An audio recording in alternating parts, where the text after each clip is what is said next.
This has Avs fans absolutely buzzing as the preseason has begun and the Avs are looking great already.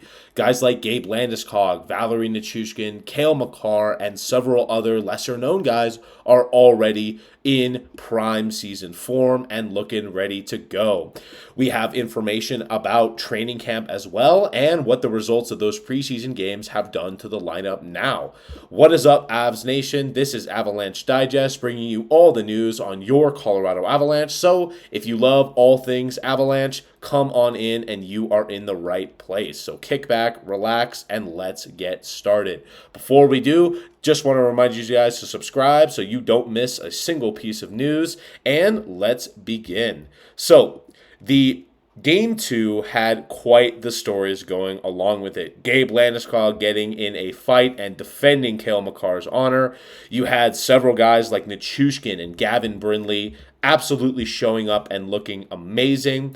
And you also had Cale Makar casually getting assists and just looking like he's one of the most dominant players out there. So let's break down this game that happened at the DU game right here with you guys. Because remember, there were two games, one happening at Ball Arena, one at DU.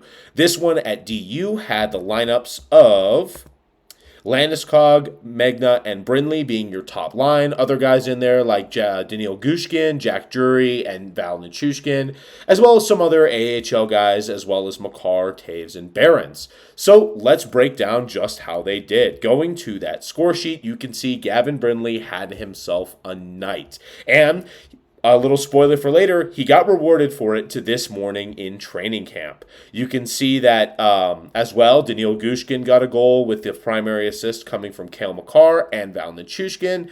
You can also see that Gabe Landeskog was contributing. He was flying all night, looking great. His speed is not an issue. It seems like he never left.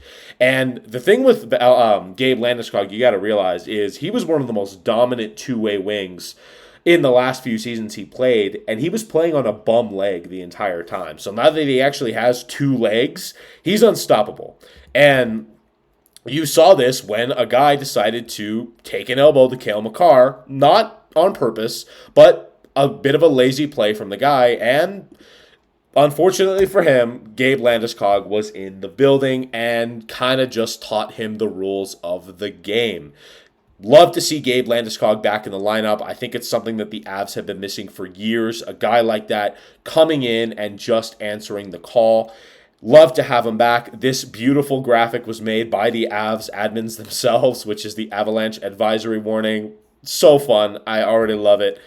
And really, when you get into what these games looked like, you also had some great games in Game 2 from Martin Necas looking like the most dominant player out there, Arturi Lehkonen being reliable as always, and Brock Nelson also having a good game. So really, you saw from everybody that pretty much everybody's in good form already heading into camp. And speaking of camp, if you guys will remember, Cale Makar, there was a bit of trouble around him. Because he got elbowed in the face, he actually really didn't play the rest of that DU game. He played one shift and then was pulled, which Bednar said was more precautionary than anything else. And I am happy to share with you all that our boy Cale Makar is fine. Bailey Curtis reported today that he's skating in a full contact jersey here at practice today, so no worse for wear.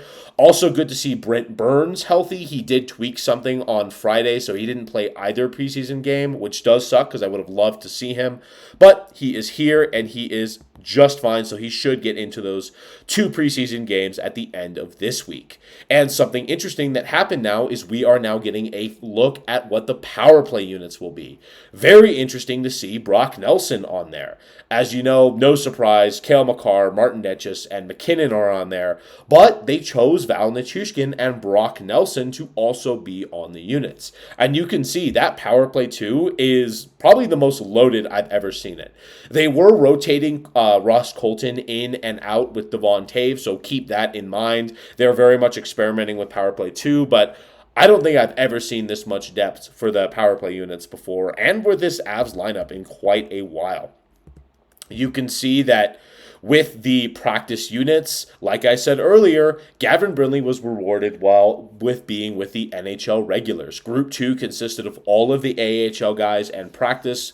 And you can see guys like Zakir Bardakov and Gavin Brindley have been given the inside track to this NHL regular squad. I don't believe Gavin Brindley will start in this league. I think he needs to marinate his offensive skills in the AHL more, but it's a great sign of confidence that this organization likes Gavin Brindley and they want to keep him around and have him practice at least for the full training camp / preseason with the main group. I think that's a great piece of development for him. And it also gives you an idea of what we're seeing with Brock Nelson and Gabe Landeskog. It's very interesting that they've been stapled together pretty much all camp. Actually, the last game where they were split up was the first time they didn't play together. And really, I think their skills just complement each other very well. Brock Nelson played a very easy skill set with guys like Gabe Landeskog in New York. I think that's what he did his entire career, just playing with guys that play the two-way game and can bury the puck when need be. So Brock Nelson's right at home with a guy like Gabe Landeskog, and he couldn't really ask for anything better. It also seems like the Avalanche really like top-line Val Nichushkin, especially after his quiet 3-point night in the DU game. He just casually puts up points. I think it's really interesting to see Nathan MacKinnon and Martin Necas stapled with a guy like Valeri Nichushkin. I think that even if it ends up being Gabe Landeskog later in the season, or if they just rotate Artturi Lehkonen up there like old times, they really like having the two-way, forechecking, defensively responsible player next to MacKinnon and Necas. It seems like they cover their worst habits, but also put them with players that complement their best habits. So this management group is putting together a great group around guys like Nathan MacKinnon and around Cale Makar. Obviously, we have Devon Taves. You also get Brock Nelson. And you also get guys like Brent Burns helping out Cale Makar on the penalty kill. And this is something I'd want for the longest time. I do not like Cale Makar on the penalty kill. I am not a fan of it. I think that, by the way, Colorado fans, don't worry about the Broncos. You can just watch the Avalanche. Gabe Landeskog is back.